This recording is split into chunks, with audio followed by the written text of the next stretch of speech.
Hititler serimizin ilk videosunda Hititlerin kökeninden, ilk kurucularından, Hattuşa'yı lanetlemelerinden, ardından bu lanetli kenti yeniden ayağa kaldırmalarından, büyüyüp gelişip Anadolu içerisinde nasıl rakipsiz bir siyasi ve askeri güç olduklarından bahsettik. Serinin ikincisi olacak bu videomuza Hattuşili'nin vasiyetnamesi damgasını vuracak.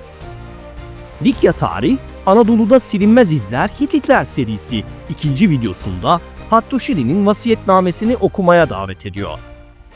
Bu videoda Hattuşili'nin son yıllarında yaşanan siyasi gerilimler ve taht kavgalarını öğrenecek, aile içindeki iktidar mücadelelerinin Hitit diyarını nasıl yıprattığını ve nedenli büyük yıkımlara sebep olduğunu göreceksiniz. Büyük Kral Hattuşili'nin ardında nasıl bir yönetim bırakmak istediğini satır aralarında okuyacak, Murşidiye tavsiyelerini dinleyeceksiniz. Hattuşili'nin cenaze töreninde Hitit kültürünün ilgi çeken detaylarına vakıf olacak ve şaşıracaksınız. Ve Anitta'nın lanetinin kentin üzerinde bir kara bulut gibi durmaya devam ettiğini göreceksiniz. Likya Tarih, çıktığı bu heyecan verici yolculuğunda siz değerli takipçilerinin desteğiyle büyüyor. Anadolu'da Silinmez İzler Hititler.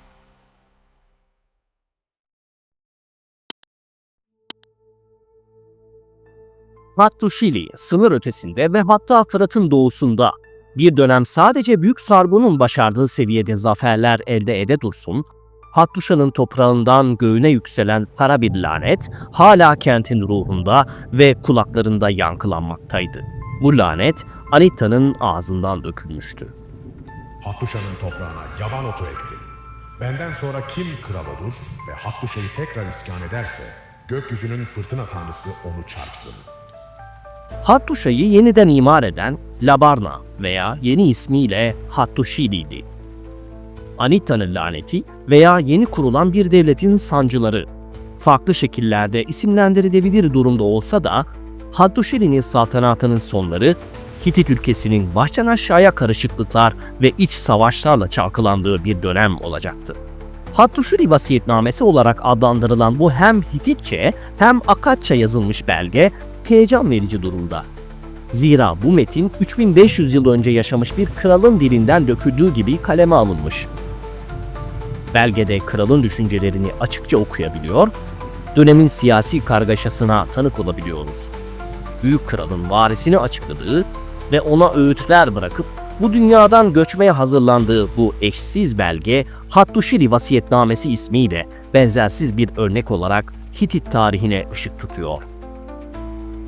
Hattuşili saltanatının sonlarında yatağında hasta bir halde yatıyordu.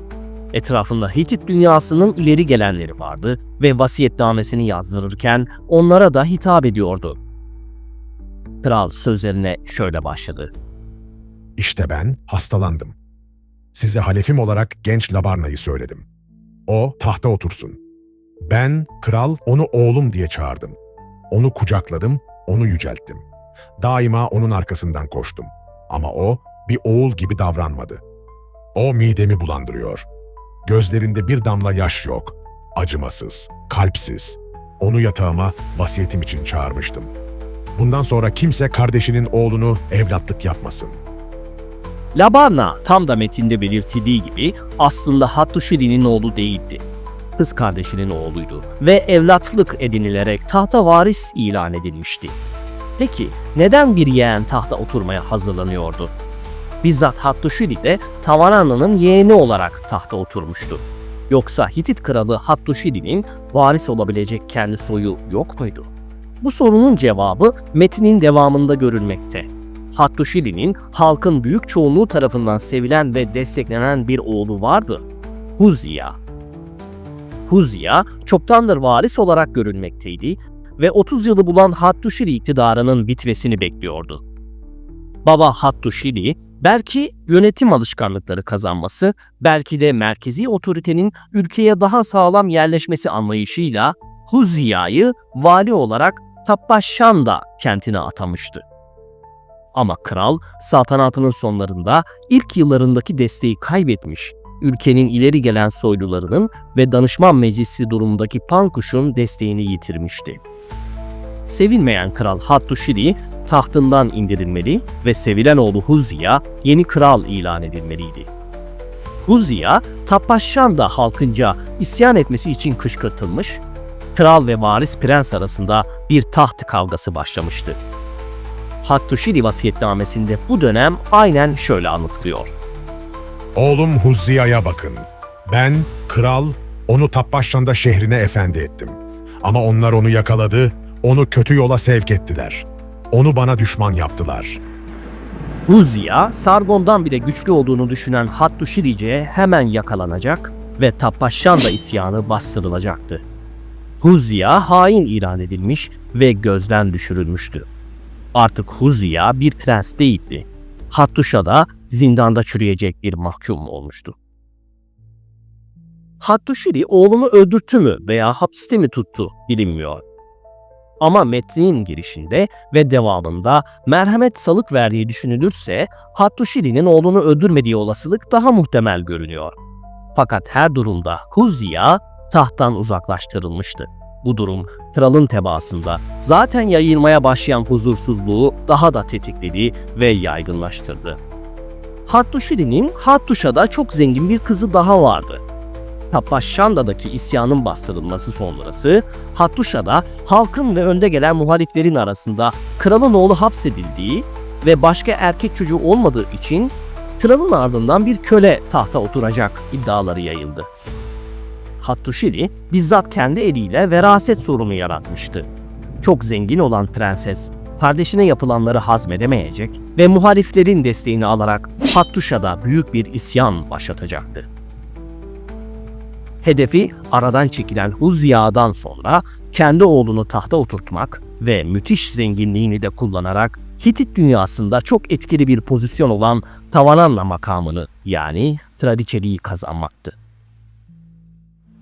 Anitta laneti Hattuşa'yı sarıyor gibiydi. Hattuşili sınır tanımayan seferlerinde düşmanı olan herkesi yenmişti ama dostlarının ve kendi ailesinin karşısına dikilmesine engel olamamıştı. Büyük kral hiç olmadığı kadar büyük bir sorunla karşı karşıyaydı.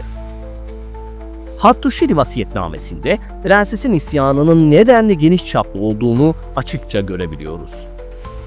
Kardeş kardeşi öldürdü. Arkadaş arkadaşı. Hatti'nin evlatları öldüler. Kiminin sığırı, kiminin koyunu, kiminin evi, kiminin harman yeri, kimin de bağı ve tarlaları, kiminin altını, gümüşü, mücevheri, bakırı, tuncu, ardında ne kaldıysa, elde ne varsa, tüm varlığı bu felakette yitti gitti. Hattuşa ve Hitit ülkesi bu iç savaşta bir istila yaşamış kadar bedel ödemiş olmalıdır. Çok kan dökülerek güçlükle bastırılan bu isyan sonrası Hattuşili prensesi sürgün edecektir. Yine de merhametli büyük kral kızını öldürmez ama başkentinden sürmekten de geri kalmaz. İsyana cesaret edebilmesini sağlayan tüm malına el koyar, daha sonra kızının itirazıyla yine de merhamete gelir ve malının bir kısmını ona iade eder. Hattuşili, ailesinden gelen bu ikinci isyan dalgasını da büyük bedellerle bastırmış ve tahtını korumuştur. Tanrılar kızımı elime koydular. O ise Hatti'nin çocuklarını ölüme gönderdi. Ben, kral, onun bütün malını elinden aldım. Eğer biraz geride bıraksam, Hattililer benden hesap sorardı. Bana dedi, neden bana bu kadar az verdin? Ben, kral, şöyle cevap verdim. Az mı? Sana çok versem ülkenin kanını emerdin. Kızım adımı küçülttü ve şimdi kentten sürüldü. Eğer evime gelirse evimi başıma yıkacak, Hattuşa'ya yeniden gelirse yine yüzünü benden çevirecek. Ona ülkede ev gösterildi. Orada yesin, içsin. Sizler de ona kötülük yapmayın. O yaptı ama ben ona yapmayacağım. O beni baba diye çağırmadı. Ben de onu çağırmayacağım.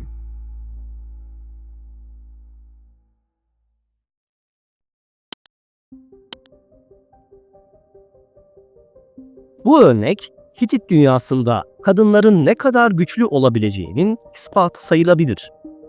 Hitit kadınları Tavananna makamıyla en az kral kadar aktif ve etkin olabilir, soyluları arkasına alabilir, halkın desteğiyle kralı makamından edebilir ve yerine belki bizzat kendisi oturmasa da oğlunu ve hatta gerekirse aileden herhangi birini yerleştirebilirdi. Hattusili, aile içindeki tüm bu gerilimlerden dolayı yeğeni Labarna'yı varis ilan etmek zorunda kalmıştı. Ama bu kararı kız kardeşini Tavananna seviyesine yükseltiyordu. Adeta yeğenini varis ilan ederek kız kardeşine ülke hakimiyetini altın tepsiyle sunuyordu.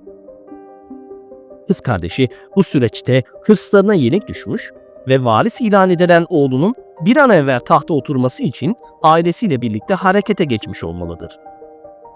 Varis Labarna, kendi iradesinden çok annesini ve ailesini dinleyen pasif biri durumundadır ve Hattusili vasiyetnamesinde buraya da değinilmektedir.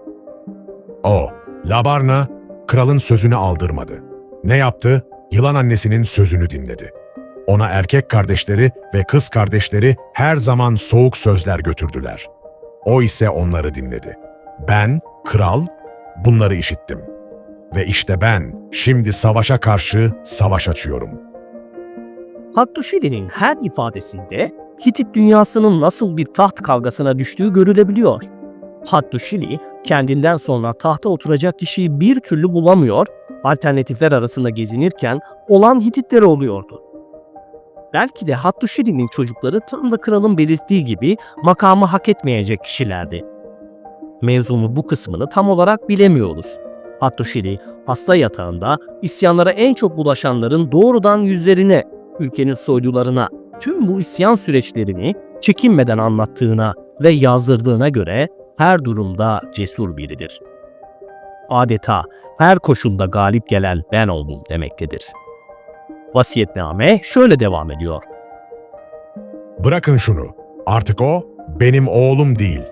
Anası öküz gibi böğürdü, oğlumu öldüreceksin sen, dedi.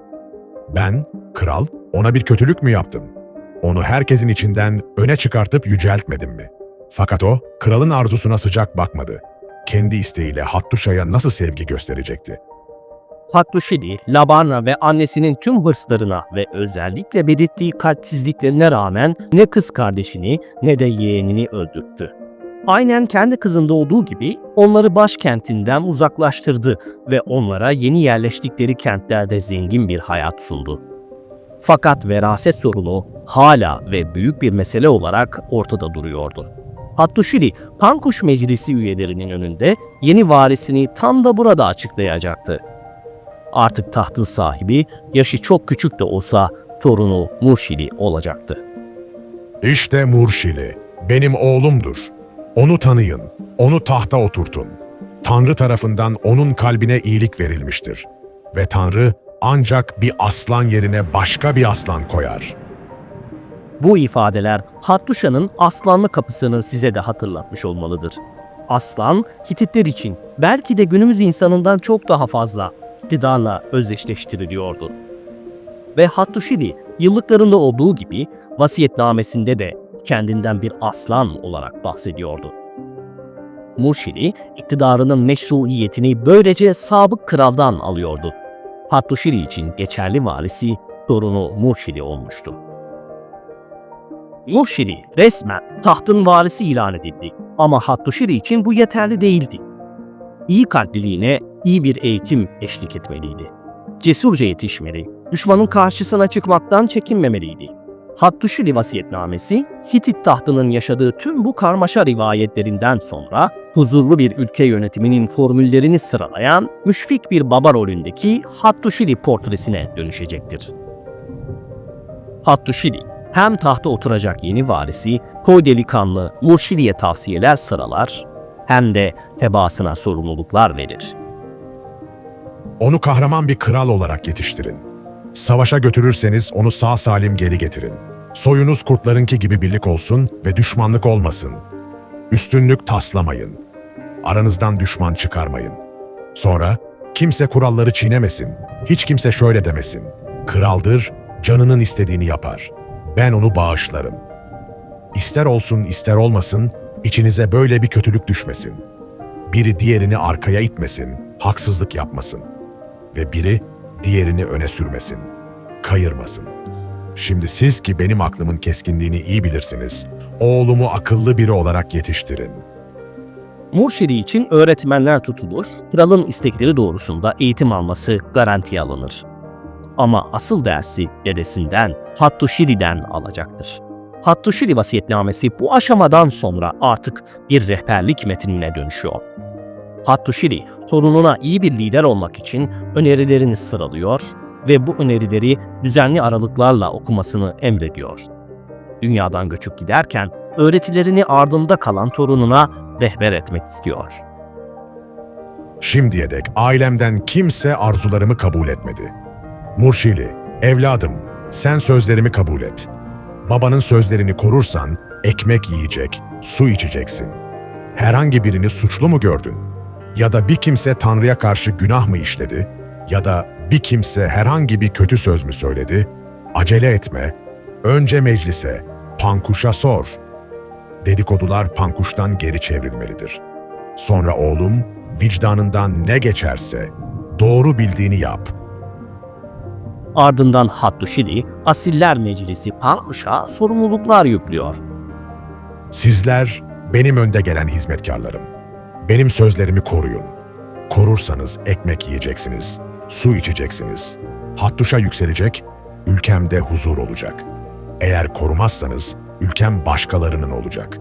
Tanrılara saygılı olun. Kurban ekmeklerini, içkilerini hazır edin. Ve sen Murşili, sakın ola öte yana dönme. Arkaya düşme, sıkı dur. Eğer dönersen kötülükler geri gelir. Sana verdiğim sözlerimi her ay önünde yüksek sesle okusunlar. Böylece sözlerimi, bilgeliğimi aklına kazıyasın. Tebaamın da soylularımın da üzerinde adalet ve merhametle hüküm sür. Vasiyetlerini sıralayan Hattuşili artık huzurla bu dünyadan göçmeye hazırdır. Son sözlerini dinleyen Haştayar isimli güvendiği bir kişiye dönerek son isteğini de belirtir. Beni iyice yıka, beni göğsünde tut, beni göğsünde toprağa taşı ve beni toprakta koru. Büyük kral gözlerini dünyaya kapatır. Hitit iktidarı artık Murşili'ye kalmıştır.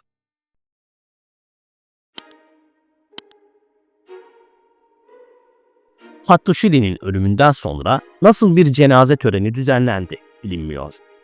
Ama özellikle belirttiğine göre öldükten sonra yıkanmak ve gömülmek istediğini okuyabiliyoruz. Peki, Hititler şimdilerde olduğu gibi ölülerini gömerler miydi? Bunun cevabı hem evet hem hayır olabilir. Çünkü Hititlerde en az gömülme kadar yakılma adeti de mevcuttu. Sümerlerde olduğu gibi ölüler evlerin içinde ve en alt kısmında gömülürdü. Eğer ölü yakılırsa bir toprak kasenin içine alınır ve yine evin zeminine yerleştirilirdi. Bu açıdan Hitit yaşantısında hayat ile ölüm yan yana duruyordu denilebilir. Bir tablette bir kral ve kraliçenin ölümünden sonraki tüm detayları okuyabiliyoruz. Tablet hanedan üyelerine yapılan cenaze töreninin 13 gün sürdüğünü söylüyor. Cenaze töreni ilk gün ölünün yakılmasıyla başlıyor. İkinci gün küllenmiş ölü şarap ve bira ile söndürülüyor. Alkol gören ateş bu sürede bir süre daha yanıyor olmalıdır. Ateşin için yanması sonucu ölü tamamen küle dönüşünce geride kalan kemikler toplanıyor ve gümüş kaplar içine konan yağ batırılıyor. Sonra bir keten kumaşa kemikler sarılıyor. Ölü için güzel elbiseler giydiriliyor ve bir sandalyeye konuluyor. Ritüel ölümden sonra bir yaşamın olduğuna inandıklarını gösteren uygulamalarla devam ediyor.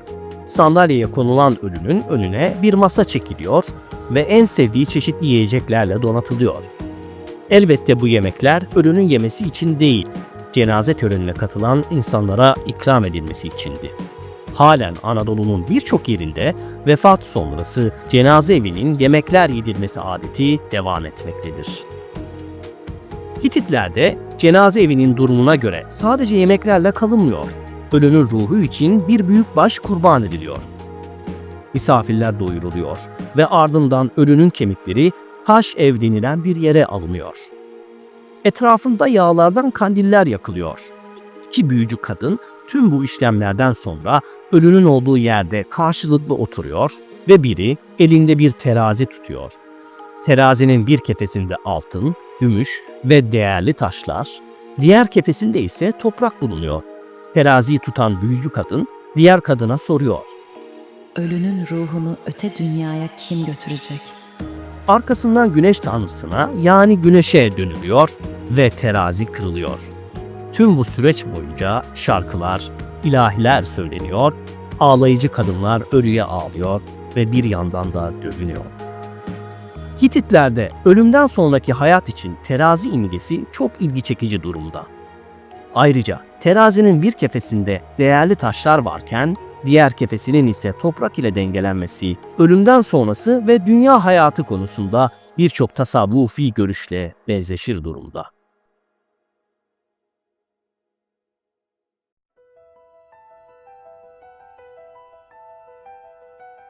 Murşidi tahtına oturduğunda tarihler M.Ö. 1620'yi gösteriyordu. Vasiyetnamede Murşidi'nin sefere çıkmakta acele etmemesi belirtiliyor. Eğer ille de sefere çıkılacaksa bunun 3 yıl sonra olması salık veriliyordu. Murşidi'nin ilk yıllarında ülkeyi adeta bir saltanat naibi olarak İmpira isimli üst düzey bir yöneticinin yönettiği hemen göze çarpmakta. İmpira bu ilk 3 yılda doğrudan ülkeyi yönetmiş, sonrasında iktidarı Murşidi bizzat kendi eline aldığında genç kralın yanında hayatı boyunca ona yol gösterecek bir rehber olmuş, onu kurmuş ve Hitit yönetimini adalette tutmaya çalışmış görülmektedir.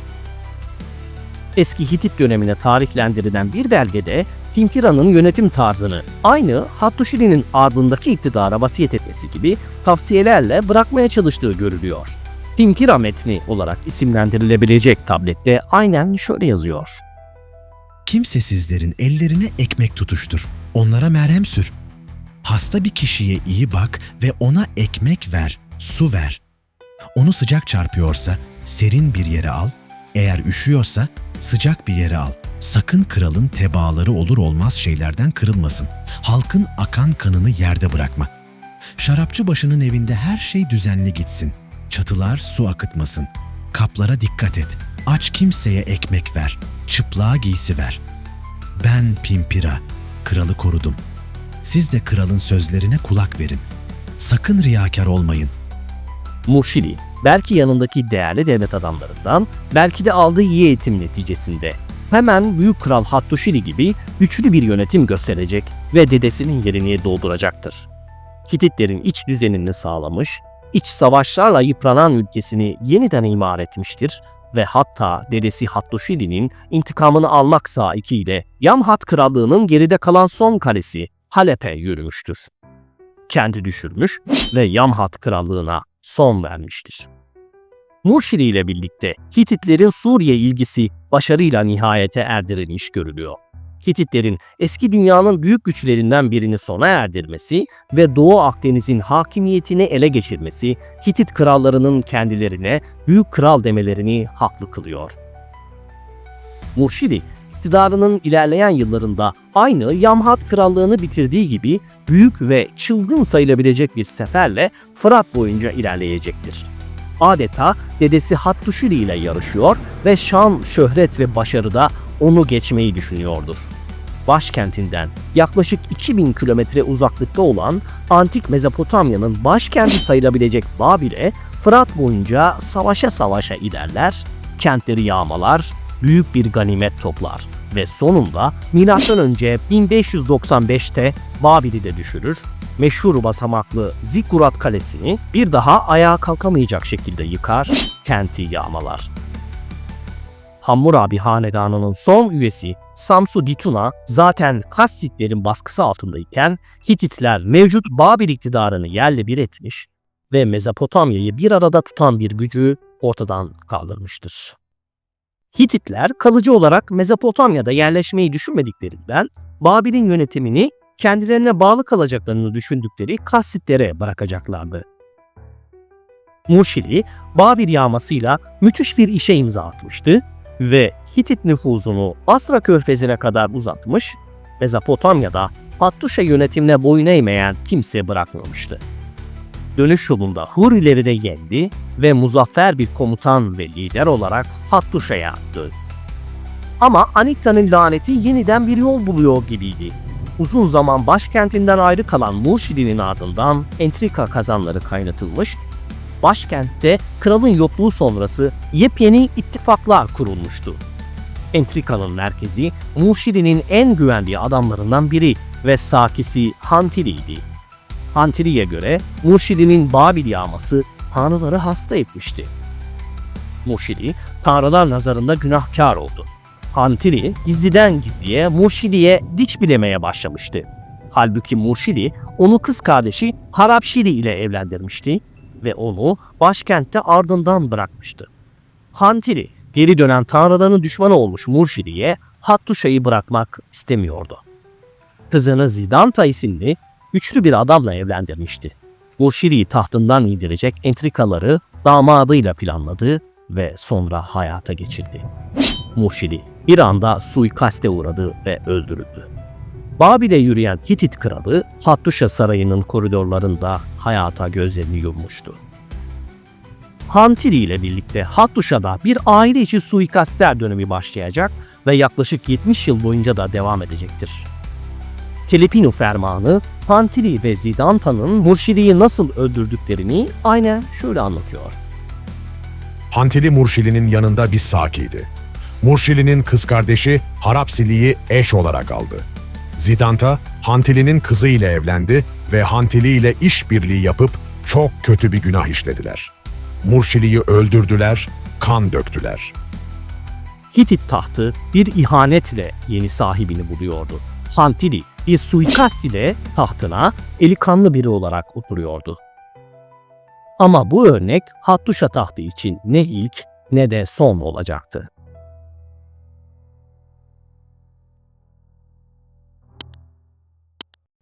Bu bölümde Hattuşili vasiyetnamesini ve Murşidi'nin saltanat dönemini inceledik. 3. bölüme suikastlerle geçen 70 yılı inceleyerek başlayacağız. Telepinu ile sona eren ihanetler ve Telepinu fermanıyla belirlenen yeni veraset yasaları Hitit tarihine nasıl etki etti inceleyeceğiz. Yıkılan Babil sonrası Mitanni saltanatının yükselişini göreceğiz. Likya Tarih desteklerinizle büyüyor. Kanalımıza abone olmayı ve beğeni butonuna tıklamayı unutmayınız.